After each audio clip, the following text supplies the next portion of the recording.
UP से लेकर महाराष्ट्र तक धर्मांतरण को लेकर लोगों की जुबान पर एक ही नाम है, छांगुर उर्फ जमालुद्दीन। हिंदू बेटियों पर गिद्धों की तरह नजर रखने वाले इसी छांगुर पर अब कानून का शिकंजा कस चुका है। अगले 7 दिन जमालुद्दीन के लिए कयामत के होने वाले हैं। यूपी एटीएस छांगुर के तिलिस्म को एक एक करके धराशायी करती जा रही। छांगुर के पूरे नेक्सस को पुलिस खंगालने में लगी है। छांगुर का मायालोक देखकर आज पूरी दुनिया हैरान है, क्योंकि छांगुर के मायालोक में अकूत दौलत है, लड़की है, लग्जरी लाइफ है, फॉरेन टूर है। अब सवाल है कि छांगुर का ये रहस्यलोक कैसे बना, पाखंडी साइकिल से मर्सिडीज तक कैसे पहुंचा, कभी मजार पर सोने वाला अरबी घोड़ा और जर्मन शेफर्ड डॉग कैसे पालने लगा। सूत्रों के मुताबिक सुरक्षा एजेंसियों को जांच में जो जानकारी मिली है वो बेहद चौंकाने वाली है। खबरों के मुताबिक जमालुद्दीन उर्फ छांगुर को बीते सालों में करीब 500 करोड़ की विदेशी फंडिंग हुई। एजेंसियां अभी तक 200 करोड़ की फंडिंग का पता लगा चुकी हैं। बाकी 300 करोड़ का लेन देन नेपाल के जरिए हुआ। फंडिंग के लिए नेपाल में 100 बैंक खाते खुलवाए गए। इन्हीं बैंक खातों में धन परिवर्तन कराने के लिए रकम भेजी गई। पाकिस्तान, दुबई, सऊदी अरब और तुर्की से पैसे भेजे गए। एजेंट कमीशन पर नेपाल के बैंक खातों से पैसे निकालकर सीधे छांगुर तक पहुंचा देते थे। इनमें कैश डिपॉजिट मशीन की भी मदद ली जाती थी। इतना ही नहीं, जमालुद्दीन के स्थानीय 6 बैंक खाते हैं। इनमें 34 करोड़ 22 लाख रुपए जमा है। नीतू से नसीम मनी छांगुर की सबसे विश्वास पात्र है। उसके 8 बैंक खाते हैं, जिनमें 24 फरवरी से 28 जून 2021 तक कुल 13 करोड़ 90 लाख रुपए जमा हुए। छांगुर बाबा के गिरोह द्वारा काफ़ी समय से धर्मांतरण लगातार कराया जा रहा था। इसके लिए हनी ट्रैप्स का प्रशासनिक दबाव बनाना, नाबालिगों को अपने इन्फ्लुएंस में लेना, तरह तरह से ऐसे लोगों का इस्तेमाल करना जिनका इन्फ्लुएंस आसानी से समाज में है, उनका इस्तेमाल करके धर्मांतरण कराया गया। और इसके लिए काफ़ी बड़ी मात्रा में फॉरेन फंड्स भी प्राप्त किए गए। इसके अलावा छांगुर के सऊदी अरब के शारजा, यूएई, दुबई के मशरिक में खोले गए बैंक खातों का रिकॉर्ड जांच एजेंसियों को भी नहीं मिला है। छांगुर के नेटवर्क से जुड़े लोग पहले विदेश से नेपाल के अलग अलग बैंक खातों में रकम ट्रांसफर करते थे। वहां से नेपाल करेंसी में रकम निकालकर भारत पहुंचाते थे। बहराइच, श्रावस्ती, बलरामपुर, सिद्धार्थनगर, लखीमपुर खीरी और महाराजगंज में बैठे मनी एक्सचेंजर से भारतीय मुद्रा में बदलवाते थे। नेपाल से रकम लाने में बिहार के मधुबनी, सीतामढ़ी, पूर्णिया, किशनगंज, पूर्वी और पश्चिमी चंपारण, सुपौल निवासी एजेंट भी छांगुर की टीम की मदद करते थे। धर्मांतरण के लिए एक रेट कार्ड थे जो इनके एजेंट्स को धन दिया जाता था, काफ़ी बड़े अमाउंट में था। जो फॉरेन फंडिंग हुई वो लगभग 40 अकाउंट्स में आई। इन सभी अकाउंट्स की जानकारी एटीएस को है। किन स्रोतों से यह धन प्राप्त हुआ उसके बारे में एटीएस लगातार जानकारी प्राप्त कर रही है। छांगुर भारत की डेमोग्राफी बदलना चाहता था। यूपी के 2-3 जिलों को मुसलमान बहुल बनाना चाहता था। बलरामपुर, आजमगढ़ जैसे जिलों को इस्लामिक केंद्र बनाना चाहता था। इसके लिए छांगुर उर्फ जमालुद्दीन को करोड़ों का फंड मिल रहा था। इस्लामिक मुल्कों से उसके अकाउंट में दौलत बरस रही थी। गजवाए हिंद के लिए पूरे करोड़ों रुपए आ चुके थे। उसकी पूरी गैंग काम पर लग चुकी थी। बीते दिनों रायबरेली में पकड़े गए साइबर अपराधियों को भी इसी कड़ी का एक हिस्सा बताया जा रहा, जिनके तार पाकिस्तान और दुबई से भी जुड़े हैं। इस गिरोह ने करीब 700 करोड़ का लेन देन किया। इन्होंने अयोध्या के साथ ही लखनऊ, बलरामपुर और गोंडा में भी करोड़ों रुपए भेजे। हिंदुओं का धर्म परिवर्तन कराने और देश विरोधी गतिविधियों के लिए छांगुर की टीम ने सबसे ज्यादा खर्च अयोध्या में किया। 2023 में बिहार में पकड़े गए एक एजेंट ने भी इसका इनपुट दिया था। नेपाल बॉर्डर के काफी करीब है और नेपाल बॉर्डर पर डेमोग्राफिक चेंजेस के प्रयास काफी समय से नोन है। ये इस बड़े प्रयास का हिस्सा हो सकता है। खुलासा यह भी हुआ है कि खुद के बनाए इस्लामिक लिटरेचर के जरिए छांगुर धर्मांतरण को बढ़ावा देने में लगा था। हिंदे इस्लाम, इस्लाम की राह, शिजरा-ए-तैयबा और इस्लाम और अकायद नाम की किताबें धर्मांतरण के लिए इस्तेमाल की जाती थी। इन्हें हिंदू युवतियों को पढ़ने के लिए दिया जाता था। इनमें इस्लाम में हर समस्या का समाधान से दूसरे धर्म से बेहतर इस्लाम को बताने वाली बातें लिखी होती थी। यूपी एटीएस की जांच में सामने आया है कि छांगुर का नेटवर्क न केवल उत्तर प्रदेश तक सीमित था, बल्कि इसकी जड़ें मुंबई और खाड़ी देशों तक फैली थी। जांच एजेंसियों के मुताबिक छांगुर ने 40 से 50 बार इस्लामिक देशों की यात्रा की। विदेशी फंडिंग के जरिए अपने रैकेट को संचालित किया। खबर है कि पुलिस जमालुद्दीन उर्फ छांगुर को बलरामपुर के उतरौला रेहरा माफी के साथ मुंबई और पुणे भी लेकर जाएगी ताकि उसके पूरे नेक्सस को खत्म किया जा सके। पुणे में भी छांगुर के सहयोगियों पर शिकंजा कसा जा रहा। उतरौला न्यायालय के बाबू राजेश उपाध्याय की पत्नी संगीता को छांगुर ने पुणे की एक जमीन के एग्रीमेंट में हिस्सेदार बनाया था। सौदा करीब 16 करोड़ का था। अब उतरौला न्यायालय के बाबू राजेश उपाध्याय को सीजीएम कोर्ट से हटाकर अभिलेखागार में स्थानांतरित कर दिया गया है। उनका उत्तर प्रदेश में उसका ख्याल रखने के लिए हमारे योगी जी काफी है। उसका बचा कुचा जो ख्याल उसको महाराष्ट्र में रखना है, तो जिधर जिधर उसका कोई रहेगा उसको अपने जगह दिखाने का काम या तो योगी जी के भाषे में मिट्टी में मिलाने का काम हम लोग जरूर करेंगे। इतना आपके माध्यम से कहूँगा। एक तरफ एटीएस का शिकंजा है, दूसरी तरफ ईडी ने भी छांगुर पर शिकंजा कस दिया है। छांगुर और उसकी विश्वास पात्र नीतू उर्फ नसीम के अकाउंट खंगाले जा रहे। विदेशी फंडिंग और हेराफेरी के मामले की ईडी जांच कर रही। जैसे जैसे जांच आगे बढ़ रही, जमालुद्दीन उर्फ छांगुर का काला चिट्ठा सामने आ रहा। अब सवाल है कि छांगुर के धर्मांतरण का मायाजाल कहां तक फैला है। सबसे बड़ा सवाल कि छांगुर उर्फ जमालुद्दीन किसका मोहरा और कौन इस गैंग का सबसे बड़ा mastermind. Bureau report, times now Bharat. तो चलिए, आपने रिपोर्ट देखी, कल भी इसी पर चर्चा कर रहे थे। कल तो मामला था कि 100 करोड़ की फंडिंग, आज खुलासा यह हो रहा है कि 500 करोड़ की फंडिंग। बहुत सारी बातें। मैं आपका परिचय पहले आज के मेहमानों से करवाता हूं। डॉक्टर कौशल कांत मिश्रा, भारतीय जनता पार्टी के नेता और प्रवक्ता, हमारे साथ जुड़ रहे हैं। डॉक्टर विक्रम सिंह जी, पूर्व डीजीपी उत्तर प्रदेश पुलिस, हमारे साथ जुड़ रहे हैं। विनोद बंसल जी जुड़ेंगे, वीएचपी के नेता और प्रवक्ता हैं। आदिल हसन, एमआईएम के नेता और प्रवक्ता हैं। विवेक श्रीवास्तव जी, लेफ्ट के लीडर हैं। हाफिज नूर अहमद अजहरी हैं, स्टेट प्रेसिडेंट हैं Muslim personal law board of India के। आप सभी का बहुत बहुत स्वागत है। मैं शुरुआत आदिल आपसे कर लेता हूं।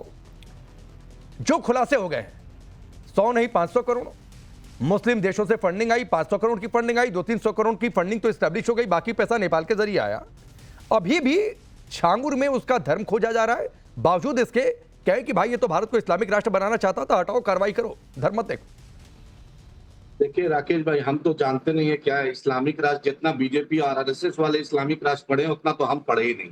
हम तो जानते भी नहीं। हम तो ये जानते हैं भारत संविधान से चलता है और हम संविधान को मानते हैं। संविधान में इजाजत देता है सब लोग अपने धर्म को अच्छे से। इस्लाम में जबरदस्ती धर्मांतरण का कोई जगह नहीं है। ला इकराह फिद्दीन, दीन में कोई जबरदस्ती नहीं।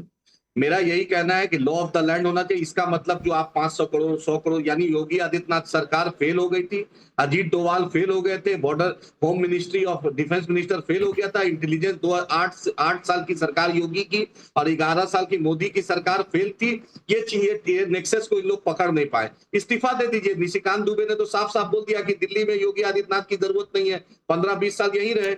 तो इसलिए योगी आदित्यनाथ ये सब जो ड्रामा कर रहे हैं। अच्छा, अभी किसने पकड़ लिया आदिल भाई? अभी क्या किसी दूसरे राज्य की सरकार ने पकड़ लिया? यूपी में कार्रवाई हुई है और क्या एजेंसियां अगर सोई रहती तो पकड़ लेते? अभी कुछ दिन पहले, मैं आदिल एक चीज अभी कुछ दिनों पहले यूपी से खबर आई कि सारे मदरसों की चेकिंग होगी। सारे मदरसे जो अवैध फंडिंग लेते थे, तो आप लोगों ने बड़ी हायतौबा मचा दी कि देखो मुस्लिम टारगेट पर है, मदरसे टारगेट पर है। अब ये तो बलरामपुर नेपाल से सीमा से सटा इलाका। अभी विक्रम सिंह जी जुड़ेंगे तो आपको उससे मैं बात करवाऊंगा कि पूरे उस इलाके में कैसे जाल फैला हुआ है अवैध मदरसों का। तो आप लोगों ने है तो बात, तो ये आज की डेट से कार्रवाई हो रही है। राकेश भाई, के शर्मा बरेली का था, 78 लोग का जबरन करवाया, उस पर कोई कार्रवाई नहीं हुई। अरे आप के शर्मा पर उठाइए ना, के शर्मा को बंद करिए। मैं के शर्मा को डिफेंड नहीं कर रहा हूं, लेकिन आप के शर्मा की आड़ में छांगुर को डिफेंड करने की बात करेंगे। अरे भाई, हम क्यों छांगुर को करेंगे? छांगुर योगी आदित्यनाथ से रिश्तेदारी होगी, कोई ना कोई पता चल जाएगा। योगी आदित्यनाथ का कोई अफसर उसको संरक्षण दिया होगा, तभी ना 500 करोड़ का हो गया संरक्षण। तो किसी और ने पकड़ लिया, कुछ भी हो सकता है। मुझे एक बात बताइए, आज अगर 500 करोड़ की फंडिंग एस्टैब्लिश होने की बात सामने आ रही है, आज अगर पुलिस इस तरीके से एक्टिव है, यूपी एटीएस लगातार पूछताछ कर रही है, तो क्या इसलिए कि एजेंसियां कई सालों से सोई हुई थी? अचानक एक दिन ऐसे मामले सामने आ जाते हैं। सर आज आपने देखा महाराष्ट्र का एक मंत्री शिंदे का बोला पैसे का बैग रखा हुआ है। बीफ कंपनी से योगी और भाजपा चंदा ले सकती है। अविनाश पांडे बच्चियों का रेप करता है, उस पर बुलडोजर चलाइए ना। 27,000 मधुशाला खोल दिए, उस पर नहीं होगा। और 5,000 स्कूल बंद कर रहे हैं। आदिल हसन, अब आपके छांगुर के ठिकाने पर बुलडोजर चलने का दर्द आपके सामने आ गया। आप सब क्यों समतल हो गया उसकी कोठी? आप सब पर चलाइए ना। मेरा छांगुर रिश्तेदार है, योगी आदित्यनाथ का लोग पैसा लिया होगा, उससे पैसा नहीं दिया होगा तब यह हो रहा होगा। योगी आदित्यनाथ किसी से भी चंदा ले सकते हैं। जो बीफ कंपनी से चंदा ले वो किसी से भी ले सकता है। योगी आदित्यनाथ बताए ना कि एटीएस क्यों सोई हुई थी, आईजी इंटेलिजेंस क्यों सोया हुआ था, एसपीडीएम क्यों अरे सोया मैं हुआ पूछ था? तो रहा हूं आदिल, अगर सोया होता ये सारे विभाग आपके हिसाब से, तो क्या आज की डेट में छांगुर पर इतने खुलासे होते? अरे क्या भाई, छांगुर 500 आज करोड़ पुलिस का की पाप कस्टडी में कैसे बढ़ होता? गया? क्या आज यूपी एटीएस उससे पूछताछ कर रही होती? और एक सामान्य बात बताइए, आपका सामान्य ज्ञान क्या कहता है कि एक दिन में ऐसे खुलासे हो जाते हैं, एक दिन में सारी बातें सामने आ जाती हैं? डीजीपी साहब बैठे हुए हैं, डीजीपी साहब बताएंगे कि 500 करोड़ बहुत होता है। हाँ, होता है डीजीपी बहुत। साहब बहुत ईमानदार ऑफिसर हैं। हाँ। वो बताएंगे कि कहीं ना कहीं प्रशासन का लापरवाही था, उफ। प्रशासन को परसेंटेज पीसी दे रहा होगा। चल, कैसे इतना अच्छा बड़ा पूछ ही पॉलिटिक लेता हूं, बन फिर गया? मैं कौशल भाई पर जाऊंगा। कौशल भाई 1-2 मिनट और दे दीजिए, क्योंकि विक्रम सिंह जी को ये लेकर आए आदिल खुद ही बीच में। विक्रम सिंह जी एक ईमानदार हाँ, ऑफिसर है, मुझे उम्मीद हाँ, है कि वो बिल्कुल बात ईमानदार नेक्सस ऑफिसर है, पॉलिटिशियन शक मत करिएगा, करेंगे वो शक मत पॉलिटिशियन करिएगा, बराबर मेरे के पैनल पर झंडे के हमेशा नाम पर। ईमानदार लोग ही होते हैं। आपने देखा ना कि यूपी के मंत्री का नाम आया अतीक अहमद के मामले में, आपके यूपी के भाजपा अरे के अभी मंत्री का आऊंगा, नाम आया अभी था ना। अतीक तक पहुंच रहे हैं, मैं मुख्तार तक पहुंचूंगा आदिल, कि पहुंचिए, कैसे सब मुख्तार तक के पहुंचिए। गैंग से मिला हुआ था ये, और अरे उसके सब तक सारे पहुंचिए। धर्मांतरण, उसमें उसके कहीं ना उसी कहीं मुख्तार योगी के सारे आदित्यनाथ को धर्मांतरण चंदा जमीन का पर कारोबार कर रहा था, सब ये भी कीजिए। स्टैब्लिश हुआ है। लेकिन उससे पहले सब विक्रम जी कीजिए। एक मिनट, आप सुनिए ना, आप सुनिए विक्रम सिंह जी को सुनिए, विक्रम सिंह जी को सुनिए। हम इंतजार सर कल हम लोग 100 करोड़ की फंडिंग पर बात कर रहे थे, आज 500 करोड़ की फंडिंग की बात सामने आ गई। कल हम इस्लामिक राष्ट्र की साजिश की बातचीत कर रहे थे, आज तो खबर आ गई कि हिंद इस्लाम, इस्लाम की राह, शिजरे तैयबा, ये सब अकायद, ये सब साहित्य देकर और खुद का लिखा हुआ साहित्य देकर कहता था धर्म परिवर्तन कर लो, कहां खराब धर्म में हो। ये सारी बातें खुलासे, और आदिल कह रहे सरकार सोई हुई थी। सर एक सवाल जो मैंने कल भी आपसे पूछा था, क्या सरकार सोई होती? क्या ये एक दिन की एक्टिविटी और सतर्कता का हिस्सा है कि आज छागुर पर इतना बड़ा डेवलपमेंट है?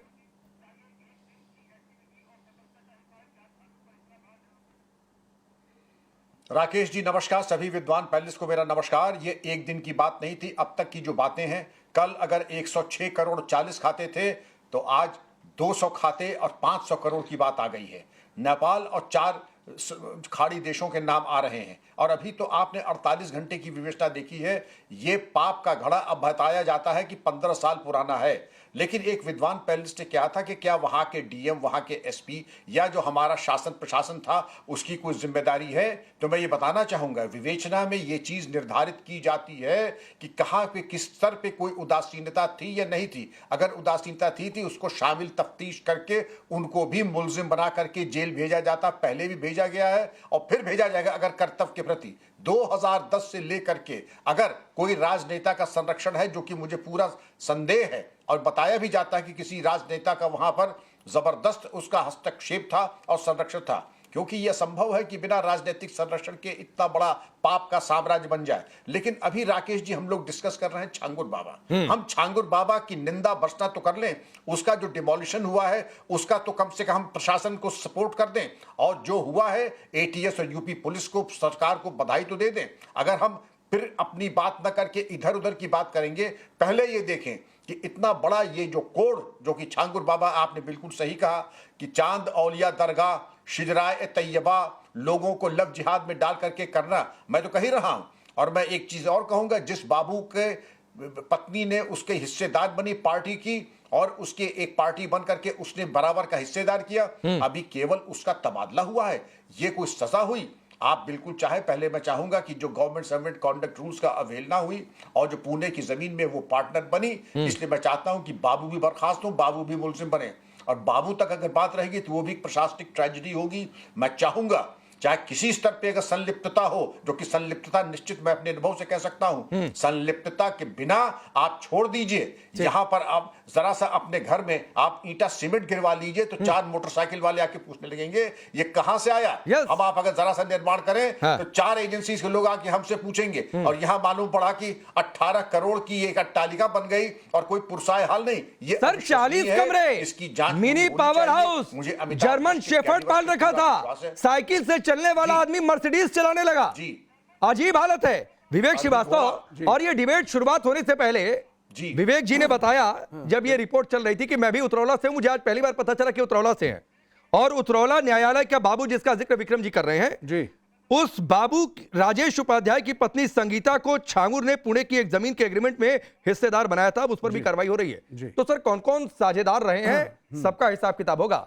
लेकिन सवाल फिर वही है जी कि आदिल भी इधर उधर घूमने लगे, क्या आप भी इधर उधर घूमेंगे या छांगुर पर ठीक रहेंगे? देखिए अब हम इसको अगर टेक्निकली विवेचन करें और हमारे साथ डीजीपी, पूर्व डीजीपी हैं, लर्नड आदमी हैं, ये इस पे ज़्यादा लाइट भी डाल सकते हैं।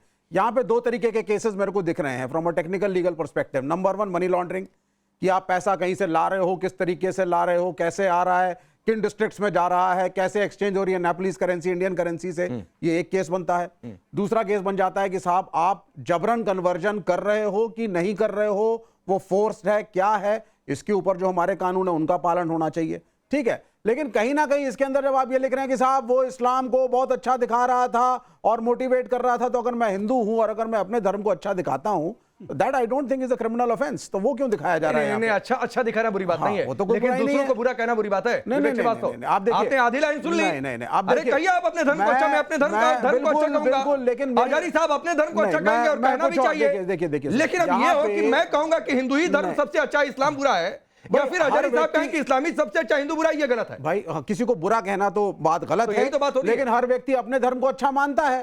अरे वो अच्छा जिसका माना पालन और करता है दूसरे को बुरा उसके लिए कहना वही एक ही perfect बात है। है। दूसरी बात मैं ये कहना चाहूंगा, मैं एक अलग विषय पे डिस्कस करूंगा कि कन्वर्जन शब्द से, जो कि कॉन्स्टिट्यूशनली अलाउड है, फोर्स कन्वर्जन नहीं अलाउड है, उसके खिलाफ कानून है। सिर्फ कन्वर्जन, लेकिन कहीं दिखाइए, कहीं ग्राफिक्स में दिखा दीजिए, कहीं रिपोर्ट में आप सुनवा दीजिए। हाँ, तो मैं वही कह रहा हूं आपसे कि कन्वर्जन शब्द से इतनी एलर्जी क्यों? जब मेरा देखिए प्रॉब्लम क्या है, 1400 साल पहले इस्लाम आया, क्रिश्चियनिटी आई, अन्य धर्म आए, ये लोग जगह जगह गए, मेहनत करी, अफ्रीका में गए, अमेरिका में गए, यूरोप में गए। सुनिए एक मिनट जरा बात को। और इन्होंने कहा साहब हमारे पैगंबर आए हैं, बहुत अच्छा पैगाम है, आप आइए, हम आपको दावत देते हैं। कुछ लोग आए, कुछ लोग नहीं आए, ठीक। हम कहीं नहीं गए, हमारे धर्मगुरु कहीं नहीं गए, आपने किसी को दावत नहीं दी, आपने दलितों को कहा हटो हटो हटो हटो हटो, मंदिर में नहीं आना है, तुम बैकवर्ड हो, तुम दलित हो, पीछे हटो। कोई मुसलमान ईसाई आएगा तो गांव में उसके लिए कप अलग, बर्तन अलग। उसके बाद जब हिंदू ने, सुनिए ना सर, जब हिंदू धर्म लिमिटेड हो गया, दिक्कत है छांगुर पर टिकने में, एरिया में पॉलिटिकली मजबूरी है, तो वो मचा रहे हैं पॉलिटिकली मजबूरी है आपकी। कन्वर्जन। आप टिक ही नहीं सकते छांगुर पर अकेले, बनाइए ना हिंदू, आप टिक ही नहीं सकते छांगुर पर अकेले। मैं कह रहा हूं आप अफ्रीका के अंदर काले मनुष्यों में कौशल रिप्लाई करिए, फिर मैं विनोद बंसल जी आपके पास आ रहा हूं। नहीं, बंसल जी को पहले बोलने दीजिए, जरा ये बोले हैं हिंदू परिषद के हैं जरा कि हमारे धर्म में क्यों नहीं। मुझे तय करने दीजिए, रुक जाइए।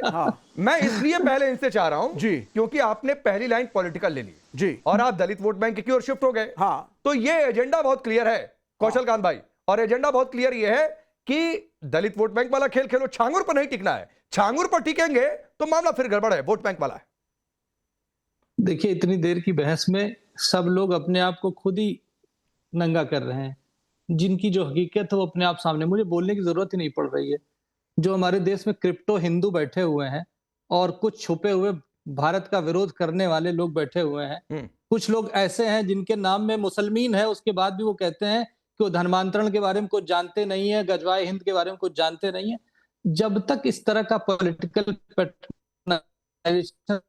रहेगा तब तक इस तरह कैंसर और कोड़ हमारे भारत में बढ़ता रहेगा। उस कैंसर और कोड़ को खत्म करने के लिए ये जो जयचंद रूपी भारतवर्ष में बैठे हुए हैं ना, इनको जेल में डालना पड़ेगा, इनको एक्सपोज करना पड़ेगा, इनको नंगा करना पड़ेगा। अघोषित और कुछ लोग जो क्रिप्टो हिंदू हैं, जो लोग अभी हंसने की कोशिश कर रहे हैं, आप सिर्फ इंटरव्यू देते रहिए, आपको जनता के सामने एक्सपोज होना है। आपके पास कुछ नहीं बचा है, कहीं कोई धरती नहीं बची हुई है। आप व्यक्तिगत अटैक कर रहे हैं। मैंने किसी का नाम नहीं, हिंदू समाज मेहनत करके, मैंने इसीलिए कहा था वीएचपी को लाइए डिबेट में, बंसल साहब बोलेंगे आपने देखा कि हमारे धर्मगुरु क्यों नहीं गए अफ्रीका, अमेरिका, यूरोप, आप चले जाते, आप बोलते हैं भगवान शिव का संदेश लेके मैं आया हूं और शिव स्रोत सीखिए और बोलिए, पूरी दुनिया में कोई जगह नहीं मिली। क्यों नहीं बोला आपने? अरे विवेक श्रीवास्तव जी, आप क्यों बीच में हमने नहीं बोला, अब हमने नहीं बोला तो फिर हम संख्या में कम हुए, संख्या में कम हुए तो आप मुसलमानों को गाली दीजिए, कभी ईसाइयों को गाली दीजिए, मुझे जयचंद बना दीजिए, मुझे एंटी नेशनल बना दीजिए। क्या आप राष्ट्रद्रोही हैं? क्या आप हिंदू विरोधी हैं? आप ये सब हैं क्या जो आप बोल पड़े? मैं बिल्कुल नहीं हूं, लेकिन मैं फिर क्यों अपने समाज के बारे में हमें कम से कम, अगर आप अपनी गलतियों को नहीं फेस करेंगे, इंप्रूवमेंट कैसे होगा? कौशल भाई एक मिनट, कौन सी गलती हो गई? आपका अपना समाज कौन सा है? और अघोषित आपातकाल मतलब छांगुर पर कार्रवाई हो गई तो अघोषित आपातकाल हो गया। और जिस तरीके से उसका अवैध कोठी 40 कमरे वाली गिर गई, मिनी पावर हाउस टूट गया, पहले तो आपको दिक्कत हो गई कि अघोषित आपातकाल है। कितने समय से योगी आदित्यनाथ उत्तर प्रदेश के मुख्यमंत्री हैं? कितने समय से हैं? और अगर गलत था, मनी लॉन्ड्रिंग थी, तो एक्शन क्यों नहीं हुआ? अरे तो हुआ तो आज के डेट में मदरसों का सर्वे हो रहा है, तोड़ेंगे, हम कन्वर्जन को भी करेंगे। ठीक कन्वर्जन बहुत बुरी बात है। आचार्य जी को लाता हूं। आचार्य जी, विनोद बंसल थोड़ा सा और 30 सेकंड। आचार्य जी, क्या छांगुर पर कार्रवाई होना, आ रहा हूं कौशल जी, क्या छांगुर पर कार्रवाई होना, चूंकि इन्होंने ऐसी भाषा छेड़ दी, दलित वोट बैंक पर चले जाएंगे, कह रहे हैं घोषित आपातकाल है, अजीब हालत है। देखिए, छांगुर पर जो कार्रवाई हुई, भारत में रहने वाले किसी मुस्लिम लीडर ने, किसी दरगाह के सज्जादनशीन ने, किसी हमारे किन्हीं उलमा ने कहीं पर इसका ये नहीं कहा ये गलत हुआ, क्योंकि कार्रवाई ऐसे आदमी पर होनी चाहिए, लेकिन कार्रवाई एक तरफा कभी नहीं होनी चाहिए। हम चाहते हैं कि जैसे छांगुर ने किया है, छांगुर बिल्कुल गलत शख्स है, जालिम है, उस पर कार्रवाई हुई, हम इस कार्रवाई का स्वागत करते हैं, लेकिन सरकारों को, हुक्मरानों को अपनी जिम्मेदारियों से भागना नहीं चाहिए। पहली बात तो आपको भी इसकी आलोचना करना चाहिए राकेश भाई कि सरकार 8 साल से यूपी में माननीय योगी जी की है और बहुत जिम्मेदार सरकार वो अपने आप को बोलते हैं। दूसरी केंद्र में भी भारतीय जनता पार्टी की सरकार है जो हिंदुत्व के बहुत बड़े ठेकेदार बनकर के बैठे हुए हैं। क्या उनको उनकी जिम्मेदारी नहीं है नैतिकता के आधार पर? क्या उन्हें वो बैकफुट पर नहीं है क्या? क्यों उन्होंने उनके क्यों बैकफुट पर? हमारे मुल्क में कितना खुफिया तंत्र है, कहां गया था वो? तो बिना खुफिया तंत्र के पता चल गया। खुफिया तंत्र क्या कर रहा था? मैं कह रहा हूं सरकार ने बहुत सुनो सरकार बहुत ज्यादा, सरकार के लोग जब माइक पर जाते हैं वोट मांगने के लिए तो बहुत मुसलमानों को निशाना बनाते हैं यही लोग। हम पूछना चाहते हैं कि वो 15 साल से है, पहले 4-5 साल शुरू में दूसरी पार्टियों की भी सरकारें रही है, तो मैं बहुत जिम्मेदारी के साथ कह रहा हूँ, वो लोग भी जिम्मेदार हैं, ये लोग भी जिम्मेदार हैं, जिनकी भी सरपरस्ती में ऐसे लोग उभर के आते हैं, उन पर कार्रवाई होनी चाहिए। दूसरा, अभी आदिल भाई ने एक के संगीदार का नाम लिया था, आपको उसमें बुरा क्यों लगा था? ये बुरा कहाँ लगा? मैं कह रहा हूँ बिल्कुल नहीं बुरा लगा। अरे के शर्मा हो, आसाराम हो, राम रहीम भर के गाली दीजिए भाई, और सबसे पहले मीडिया ने गाली दी, कोई किसी के नहीं। आप आड़ में जाकर छिप रहे हैं, जिस तरीके से आप कह रहे हैं छांगुर पर अकेले बात नहीं करेंगे, सरकार जिम्मेदार है। मैं विनोद बंसल को लाता हूं। मैंने मुसलमानों को हिंदू बनाया है, फिर वही बात है विनोद बंसल जी, करीब 2-3 साल से वो जेल में क्यों नहीं जाएगा? ठीक है, इसके बाद आदिल भाई आऊंगा, पहले विनोद बंसल। हाँ ठीक है, मैं यहीं था, आप भी यहीं थे, विनोद बंसल और यहां पर बैठे सभी लोग यहीं थे जब पिछले 2-3 साल से खबरें बहुत तेजी से चली और एक्टिविटी शुरू हुई कि जितने अवैध मदरसे हैं जो फंडिंग का सबूत नहीं दे रहे हैं उनका सर्वे हो जाए। तो यही लोग कह रहे थे मुसलमान टारगेट पर है, मदरसे टारगेट पर हैं। अभी आप ये देखिए बलरामपुर नेपाल की सीमा पर किस तरीके से जाल फैला हुआ था। दावा केंद्र बनाएंगे, आसपास के जिलों की डेमोग्राफी चेंज करेंगे, ये पूरा खेल। और पिछले 3-4 साल से सरकार लगी हुई थी कि ये जो हिसाब किताब चल रहा है इसको बंद किया जाए, लेकिन फिर भी कह रहे हैं सरकार सोई हुई है। देखिए बात यह है कि जिन्होंने आंखें बंद कर रखी हैं, काला चश्मा लगा रखा है, तो निश्चित रूप से उनको दिखेगा कैसे। मैं तो कहना चाहता हूं, देखिए कि जब जागे तब सवेरा। आज तो ताली बजा दो कम से कम। मैं कहता हूं चलो 8 साल की नाकामी थी, अब आज तो कामयाब हुई सरकार। अब आज तो सब लोग मिलकर के एक साथ ताली बजा दो कि बोले बाबा की जय। मैं कहना चाहता हूं, देखिए सैकड़ों से ज्यादा अकाउंट, हजार करोड़ से ज्यादा की संपत्ति और जो अपना फंडिंग, फॉरेन फंडिंग। अरे यार कैसी बात कर रहे हो यार, तो कौन सी सरकार? आपकी सरकार जो हमें चिकित्सा नहीं दे सकते। क्या जंगुर बताओ ना आप हमें भैया, आप जंगुर की सरकार बनाओगे क्या? वो जंगुर जैसे अरे जिहादी जल्लाद की सरकार बनाओगे क्या? जलालुद्दीन जिहादी जल्लाद जो है, बोलो जिहादी जल्लाद था, आप बोलो जिहादी जल्लाद था। अरे बोल दो ना जिहादी जल्लाद था। मैंने कम्युनिटी का नाम नहीं लिया, आपको कम्युनिटी अटैक हो रही है। जब मैं जिहादी जल्लाद बोल रहा हूँ तो आपको कम्युनिटी अटैक होती है। इसके सिवा मैं कहता हूँ जिहादी जल्लाद बोलो ना, आप बोलो ना जिहादी जल्लाद का नहीं। पार्टी का प्रवक्ता, अच्छा उसने जिहाद नहीं बोला, उसने जिहाद नहीं किया था, कैसी बात कर रहे हो? आपको कुछ नहीं आता। देखिए यही है इनकी बात। ये देखिए कभी अच्छे को अच्छा नहीं कहेंगे कभी भी, ये हमेशा से उनको कवर फायर देने का काम करेंगे। मैं कहता हूं जल्लाद को फांसी दो ना, जी जिहादी जलालुद्दीन जल्लाद को फांसी दो। बोलिए ना, आप सब लोग मिलकर बोलो एक साथ बोलो जिहादी जलालुद्दीन को फांसी दो। बोलो ना, त्रिपुरा से लेकर, अरे बोलो तो एक बात तो बोल दो। अरे बोलो ना, इतिहास पिछले में छोड़ दीजिए। आप तो ये बताइए कि हजारों लोगों का धर्मांतरण, अवैध धर्मांतरण करने वाले, सैकड़ों बेटियों का चीरण करने वाले, ऐसे अनेक लोगों को जो है ना मौत के मुंह में धकेलने वाले और विदेशी फंडिंग लेकर के भारत को पर आक्रमण करने वाले ऐसे लोगों को क्या होना चाहिए? ये देखिए, ये अच्छा, मैं एक चीज पूछ रहा हूं, मैं एक चीज बीच में नहीं बोला था। एक चीज, अरे अजरी जी, विनोद बंसल जी कह रहे हैं, अच्छा मैं छोड़ दीजिए, उनकी बात नहीं कह रहा हूं। आपके हिसाब से इस जमालुद्दीन इस छांगुर पर क्या सख्त से सख्त एक्शन होना चाहिए? वो कह रहे हैं फांसी दे दो, सोशल मीडिया पर कुछ लोग कह रहे हैं एनकाउंटर कर दो, बहुत सारी बातें हो रही है। आपके हिसाब से क्या कार्रवाई होनी चाहिए? ये पूरा मामला कोर्ट में जाएगा। जो जज साहब उसके लिए करते, फांसी दे दे। उसको कौन मुसलमान फॉलो कर रहा है? वो कोई फॉलो कर रहा है? ये काम कोर्ट करेगा, संविधान करेगा, कानून करेगा। नहीं, इसको फतवा क्यों नहीं जारी करते? किसी का घर गिरा देना, इसको फतवा क्यों नहीं जारी करते भाई? ये इस्लाम का विरुद्ध है ये। कोर्ट में अभी वो तो इस्लाम का काम कर रहा था भाई, पहले किसी का वो तो इस्लाम का काम कर रहा था, गिरा रहे हो तो आप इस्लाम की संख्या बढ़ा रहा था। नहीं है। अच्छा, एक मिनट, विनोद बंसल ने एक बात सही कही। नहीं, मैं आचार्य जी आपकी इस बात से सहमत हूं। आचार्य जी, मैं आपकी इस बात से सहमत हूं। ये ठीक है, कोर्ट तय करेगा। मैं तो हर बार कहता हूं कोर्ट तय करेगा, सड़क पर बिल्कुल तय नहीं होना चाहिए। लेकिन किसी एक इस्लामिक स्कॉलर का या किसी मौलाना का कोई फतवा आया हो इस छांगुर के खिलाफ, तो मुझे जरा दिखा दीजिएगा। फतवा क्यों चाहिए? अच्छा, ऐसे फतवा जारी कर देंगे? मेरे देश में कोर्ट है। नहीं, ऐसे फतवा जारी हो जाएगा देवबंद से, ऐसे फतवा जारी हो जाएगा देवबंद से, और अब छांगुर पर फतवा नहीं जारी होगा। आप डिफेंड मत करिए, आप क्यों आगे नहीं, क्यों आप डिफेंड कर रहे हैं? क्या होता है? क्यों आप डिफेंड कर रहे हैं? बोलने दीजिए आचार्य जी को, बताइए क्यों। पुलिस ने कहा है, हुक्मरान कह रहे हैं ये जालिम है। क्या? हमने भी मान लिया जालिम है, तो फतवा कोई क्यों नहीं जारी हो रहा? सुनिए हमारी बात। अरे विनोद बंसल पूछ रहे कोई फतवा क्यों नहीं जारी हुआ? ऐसे तो बात बात पर फतवे आते हैं। सुनो ना भाई, हाँ। सैकड़ों मुसलमानों का हम डेटा दे सकते हैं यहाँ पर कि जिन्हें आतंकवादी बना करके, टेररिस्ट बना करके जेल में भेज दिया गया था। 20 साल के बाद, 30 साल के बाद निर्दोष साबित हुए। देखिए, ये देखिए इनको, ये कर रहे हैं कवर फाड़ देने का। इसका मतलब साफ है कि ये इनको बचाने का काम कर रहे हैं। आप देखिए, ये इनका जिहादी एजेंडा। नहीं, मैं फिर पूछ रहा हूँ। नहीं, आचार्य जी, अगर कोई किसी को गलत केस में फंसाएगा, सुनिए सर, सुनिए। अरे आचार्य जी, भाई, मैं ये कह रहा हूँ कि अगर कोई किसी को गलत केस में फंसाएगा, तो फिर उसके लिए आप ही की भाषा में अदालतें हैं, और मैं फिर कह रहा हूँ अदालतों से तय होना चाहिए। लेकिन बात बात पर फतवे जारी होते हैं। मोहम्मद अजहरी जी, सुनिए सर, अजहरी जी, बात बात पर फतवे जारी होते हैं ना, तो मैं कह रहा हूं छांगुर के खिलाफ कोई फतवा क्यों नहीं आया? या आप ये वादा करके जाएंगे कि जाकर यहां से इस शो के बाद आप 2-4 फतवे जारी करवा देंगे? अरे भाई, छांगुर को किसी ने सही कहा, कोई इसके पक्ष में हुआ? फतवे क्यों नहीं जारी हुए? आप लोगों की ओर से फतवे जारी होते हैं ना, या इस देश में मौलानाओं ने फतवे जारी करने बंद कर दिए हैं? उसकी मजम्मत की है हमने साहब। अरे मजम्मत की है। अरे मैं फतवे की बात पूछ रहा हूं। क्या होता फतवा? क्या होता फतवा? ये फतवे का मतलब क्या होता? क्या बात है? फतवा मतलब क्या? दारुल इफ्ता। मैं पूछ रहा हूं कि फतवा जारी होता है ना। देखिए, फतवा दारुल इफ्ता से होता है।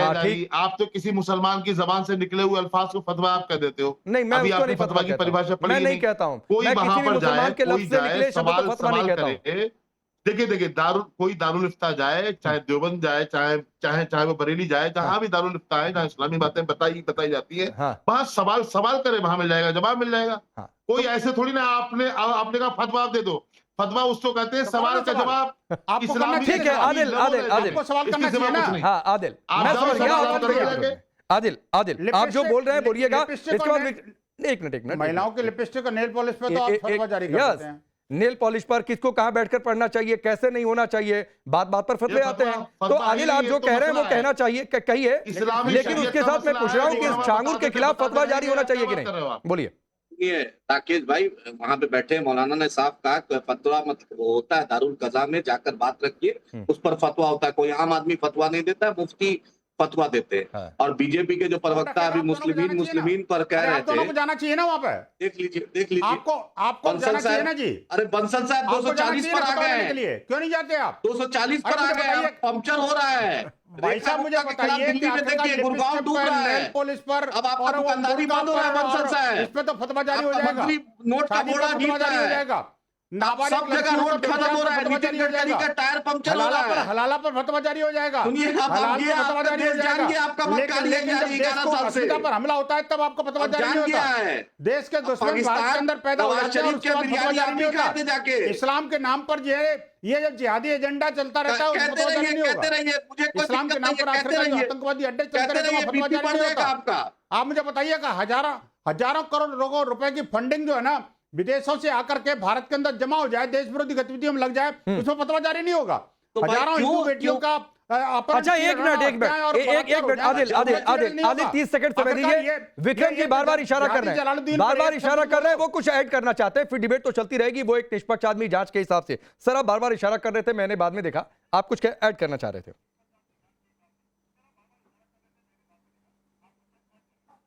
जी राकेश जी, मैं केवल 3 पॉइंट्स आपको देना चाहता था। देखिए अमेरिका में 9/11 हुआ, इजराइल में 7 अक्टूबर 2 साल पहले आक्रमण किया हमास ने। तो क्या आप कह देंगे कि इजराइल और अमेरिका की संलिप्त थी? वो थी। ये प्रत्येक राष्ट्र में राष्ट्र विरोधी गतिविधियां चलती हैं, लेकिन जब विवेचना होती तो ये देखा जाता है किस स्तर पे लापरवाही थी और किस स्तर पे संलिप्तता थी। ये दोनों थी। अगर दोनों थी तदनुसार, और इस विवेचना में भी prevention of money laundering act में और जो केसेस रजिस्टर हुए हैं उसके अंतर्गत प्रभावी कार्रवाई होगी। और मैं समझ सकता हूं कि 15 साल पुराना अगर केस है तो एकदम से आवाज डिस्कनेक्ट हो गई है विक्रम सिंह जी के साथ। देखिए कुछ तकनीकी हाँ फ्रेम फ्रीज हो गया। आदिल आप बोलिए। आप जो विक्रम जी ने ऐड किया, फिर भी आप लोग कहेंगे कि एक ही दिन में सरकार, बोलिए राकेश साहब, सरकार कहीं ना कहीं लापरवाह थी, सोई थी। 500 करोड़ 2 रुपया नहीं होता है, 500 करोड़ बहुत बड़ा अमाउंट होता है। अरे तो इसीलिए तो कह रहा हूं आदिल भाई कि 500 करोड़ का खुलासा एक दिन में नहीं हो जाता है। सर राकेश भाई, इसी मुस्लिमीन के पार्टी को, इसी ओवैसी साहब को दूल्हे भाई बनाकर विदेश में भेजा गया था ऑपरेशन सिंदूर के बाद। यही दूल्हे भाई गए थे उस वक्त। मिश्रा जी और संबित पात्रा नहीं गया था, वही दूल्हे भाई ओवैसी साहब, सलमान साहब। अरे तो अकेले ओवैसी भी थोड़े नहीं गए थे, ख्याल रख दे। और उस समय असदुद्दीन ओवैसी ने जो देश का स्टैंड लिया उसकी सब लोगों ने तारीफ की है। को भेजा जाता है आदिल भाई, सुनिए नहीं आदिल भाई सुनिए, एक तो 2 चीजों को मिक्स मत करिए प्लीज सर। किसी को डिफेंड करने में नहीं, छांगुर को डिफेंड करने में या फिर अपनी पॉलिटिक्स साधने में 2-3 चीजों को डिफेंड मत करिए। असदुद्दीन ओवैसी ने पाकिस्तान से जो, सुनिए आदिल नहीं कर रहा है। ठीक है, मेरी एक बात सुनिए, लेकिन जो ऑफिसर है उस पर भी ठीक है, हाँ आपकी बात ठीक है। मैं एक चीज कह दूं, आदिल एक सेकंड, मैं एक चीज बात कह दूं। असदुद्दीन ओवैसी ने पाकिस्तान से जो भी विवाद चला, जो संघर्ष हुआ, जो ऑपरेशन हुआ, उस दौरान ओवैसी ने जो भी स्टैंड लिया उसकी सब लोगों ने तारीफ की है। असदुद्दीन ओवैसी ने विदेशों में जाकर भारत का जिस तरीके से पक्ष रखा, सबने तारीफ की है। हर आदमी ओवैसी की तारीफ कर रहा है, लेकिन उस चीज को इससे मिक्स मत करिए सर, अपनी पॉलिटिक्स के साथ मिक्स मत करिए। अपनी बात पूरी करिए सर। आप ही बोलिए, बलरामपुर उतरौला से तो आपका बाहुबली, आपका तो बाहुबली एमपी है। बलदेव सिंह आपका तो बाहुबली एमपी है, जिस पर रेसलर ने इल्जाम लगाया था। एमपी साहब का भी तो नेटवर्क नहीं पता चला कि छांगुर बाबा कैसे आ गए। छांगुर जैसे आपका तो एमपी रहे हैं, बाहुबली एमपी रहा है आपका वहां से। ये मुसलमान पार्टी वो एमपी तो भाजपा में, सपा में, सब में रहे हैं। कौशल कांत रिप्लाई करिए, फिर मैं विवेक जी के पास आता हूं। कौशल भाई राकेश जी, इसमें रिप्लाई जैसा कुछ है ही नहीं। ये कह रहे हैं कि आप लोग फिर बार कि सोए हुए थे, आपके एमपी हैं, किसी को कान खबर नहीं है। अब आप पता नहीं क्यों कार्रवाई, बहुत सारी बातें होता है। अगर आप लोग सुनना चाहते हैं तो जरा ध्यान से सुनिए। ऐसा सेंसिटिव टॉपिक है जिसके ऊपर इस तरीके से गली नुक्कड़ की जो डिबेट आप लोग करने की कोशिश कर रहे हैं वो ठीक नहीं है। आप देखिए जिस तरीके से नहीं कर रहा है, गली नुक्कड़ की बात सुन लीजिए। आदिल भाई सुन लीजिए प्लीज सुन लीजिए। सुनिए, हाँ बोलिए कौशल भाई। आदिल, आपके ओवैसी साहब जब विदेश में बोले थे तो यही भारत का हर आदमी उनके साथ खड़ा था, क्योंकि उन्होंने देश की बात की थी। नहीं खड़े राकेश जी, अगर इस आदमी को बंद नहीं कराना, मतलब नहीं अगले 1 मिनट आप नहीं बोलेंगे, आप सुन लीजिए। जो आपको ऑब्जेक्शनेबल लगेगा वो मैं काउंटर का समय दूंगा। प्लीज 1 मिनट नहीं, बोलिए कौशल भाई। ठीक। भारत एक ऐसा देश है जहां पर बहुसंख्यक अपने धर्म परिवर्तन के लिए मांग कर रहा है। इसी से पता चलता है कि यहाँ के अल्पसंख्यकों का जिस तरीके से धर्म के नाम पर रेडिकलाइजेशन करने की कोशिश की जा रही है। ये अभी कह रहे थे देवबंद से फतवा जारी होता है। आपको याद होगा देवबंद में कुछ साल पहले आया था ना, 25,000 मौलवियों को बाहर से पैसा आ रहा था। वो लोग बाहर से ले जाकर के वहां पे बाहर से अनाथ बच्चों को यहां पर ला करके उनका धर्म परिवर्तन करा रहे थे। इसके अलावा अभी 2021 की बात है, आपको याद है, यही नोएडा में विकलांग बच्चों का धर्म परिवर्तन कराया जा रहा था। अरे कम से कम इस मेंटेलिटी के खिलाफ तो एक फतवा दे दे।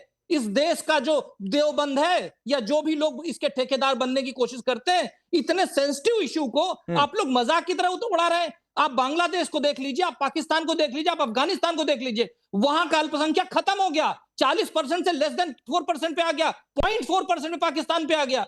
क्या है, किस तरह का हिंदुस्तान चाहते हैं आप? ये इस देश के मुसलमान को ही तय करना पड़ेगा कि वो क्या चाहता है, किस विचारधारा के साथ है, वो क्या चाहता है, भारत कैसे भारत 30 सेकंड आदिल बोलिए, फिर विवेक जी 30 सेकंड सिर्फ 30 और सेकंड। विवेक जी जो बोल रहे हैं ना, जो सबसे केरल स्टोरी का विरोध यही सारी जमात ने किया था। नहीं ठीक है, उस पर भी आ जाऊंगा। विवेक जी बहुत तैयारी के साथ बैठे हुए हैं। 30 सेकंड आदिल, सिर्फ 30 सेकंड, समय का ध्यान रखिए। सीए का विरोध यही सारी जमात ने किया था। वही जमात है जिसकी वजह से यहाँ पर इस तरह की गजवाए हिंद की बात हो रही है। ठीक, और उसके लिए कोई फतवा नहीं हो सकता। आदिल बोलिए। इतना सीरियस टॉपिक इस तरह की बात कर रहे हैं। राकेश भाई, मैं हमारा झोंगुर बाबा हो, के शर्मा हो, बाबा मत बोलिए, आगे बढ़िए। कार्रवाई हो, कानून की तरह कार्रवाई हो, कहीं ना कहीं अब विक्रम साहब बोलेंगे ईडी का, आईबी के ऑफिसर का लैप्स हुआ है, ये मानिएगा। और सुन लीजिए और देख लीजिए, अब मेरे बीच में बोल रहे हैं, देखिए चचा काहे बोल रहे हैं। अच्छा 30 सेकंड विनोद जी 30 सेकंड, ऐसे ही समय खत्म हो जाएगा, रुक जाइए। 30 सेकंड बोलने दीजिए, फिर विवेक श्रीवास्तव के पास जाओ। 30 second Bansal uncle please, 30 second Bansal uncle please. अब मैं यही चाहता हूं, जो कहीं ना कहीं एडमिनिस्ट्रेटिव इंटेलिजेंस का लैब है और दारुल देवबंद का इस देश में जो कुर्बानी है आजादी के वक्त, सबसे ज्यादा महात्मा गांधी के साथ, मौलाना आजाद के साथ दारुल देवबंद खड़ा था, जो जिन्ना के सबसे खिलाफ अगर किसी ने किया, उसका दारुल देवबंद की कुर्बानियां है, पता कर लीजिए राकेश भाई। सबसे ज्यादा जिन्ना के खिलाफ अगर किसी ने किया, दारुल देवबंद ने किया। आप पूछिए जाकर, आप बीजेपी से पूछिए। आदिल प्लीज आदिल भाई, मतलब मैं आपसे बात छांगुर पर कर रहा हूँ, आप फ्रीडम स्वतंत्रता की लड़ाई तक आप पहुंच जा रहे हैं। आप इंडिया पाकिस्तान के बीच जो संघर्ष हुआ, आप उसके बीच पहुंच जा रहे हैं। कहां से कहां पहुंच जा रहे हैं भाई? सर मतलब कहां से तार जोड़ रहे हैं? देश की आजादी नहीं देवबंद, ठीक है, मैं विवेक श्रीवास्तव की बात कर रहा हूं। देश की आजादी में क्या योगदान दिया? अरे तो क्या करें? जिन्ना के खिलाफ सबसे ज्यादा देवबंद ने। अरे तो ठीक है, उसी देवबंद से कई सारे फतवे जारी होते हैं। तो विनोद बंसल ने पूछ लिया कि भाई उसी देवबंद से क्यों नहीं छांगुर के खिलाफ कोई फतवा आ गया? बहुत सारी बातों की जानकारी नहीं ली जाती है तो भी फतवे आ जाते हैं। वही बात विनोद बंसल पूछ रहे हैं। खैर, बंसल अंकल अप्लाई करें, ये कोई बात नहीं। बंसल अंकल आप बोले, वो आपको कुछ और बोल दें तो मत करिए, ऐसी बातें मत करिए प्लीज। जो कौशल कांत जी ने कही, आदिल प्लीज, जो बात कौशल कांत मिश्रा ने कही कि बहुत सेंसिटिव इशू है, सेंसिटिव इशू को मजाक का विषय मत बनाइए सर, क्योंकि आप बंसल अंकल बोलेंगे तो ये समझ में आ जाएगा कि आप इसको लाइटली ले रहे हैं। अरे सर, आप इस मामले को डिरेल करना चाहते हैं। रुक जाइए। अब विवेक श्रीवास्तव, एक बहुत सीधा सा सवाल है, एक बहुत सीधा सा सवाल है। एक छांगुर पर एक्शन की बात है, मतलब घूम फिर कर कोई स्वतंत्रता संग्राम तक पहुंच जाएगा, कोई पहुंच जाएगा कि जिन्ना के खिलाफ ये कहा था, कोई कह देगा कि दूसरे वाले पर क्यों नहीं हुआ, कोई कह रहा है उसके यहाँ बुलडोजर क्यों नहीं चला। घुमाने फिराना मतलब सिर्फ है कि आप अपना वोट नहीं। देखिए बात अलग है, मैं एक ब्रॉडर पर्सपेक्टिव में बात करूंगा। आपका चैनल है, बड़ी आपकी व्यूअरशिप है, तो मैं उनको एड्रेस करके एक बात बोलना चाहता हूं। ठीक है, ये आदमी गलत था, इसने गलत किया, मनी लॉन्ड्रिंग की, फोर्स कन्वर्जन, नहीं ठीक है, नहीं सुनिए, तो आप उसको जो है जज साहब सजा देंगे, सजा होनी चाहिए। मैं दूसरी बात कह रहा हूं आपसे, हिंदू कम्युनिटी डिफेंसिव पे क्यों रहती है? कहां डिफेंसिव पे रहते हैं ना? हम कन्वर्ट हो जाएंगे, हम बदल जाएंगे, अनाथ बच्चों को लाकर आप क्यों नहीं कर देते? क्या आप क्यों नहीं कन्वर्ट कर देते इनटू हिंदुइज्म? अच्छा, मतलब आप क्यों नहीं जाते दूसरे देशों में और बोलते हैं हम कह रहे हैं, मेरी बात सुनिए, नहीं आप यहाँ कन्वर्जन प्रमोट कर रहे हैं। मैं कह रहा हूं आप यहाँ पर उकसा रहे हैं कि हिंदू भी जाए और कन्वर्ट करे। ये सब क्या हालत है धर्म की? चलिए वक्त जिताइए। नहीं विवेक श्रीवास्तव, वक्त जिताइए, मुझे रोकना पड़ेगा। ये कोई तरीका नहीं था कि आप अपनी बातें कहने के चक्कर में कहें कि हिंदू क्यों नहीं कन्वर्जन करवा। मतलब आप यही चाह रहे हैं कन्वर्जन की रेस लग जाए देश में। आप सबका बहुत बहुत शुक्रिया।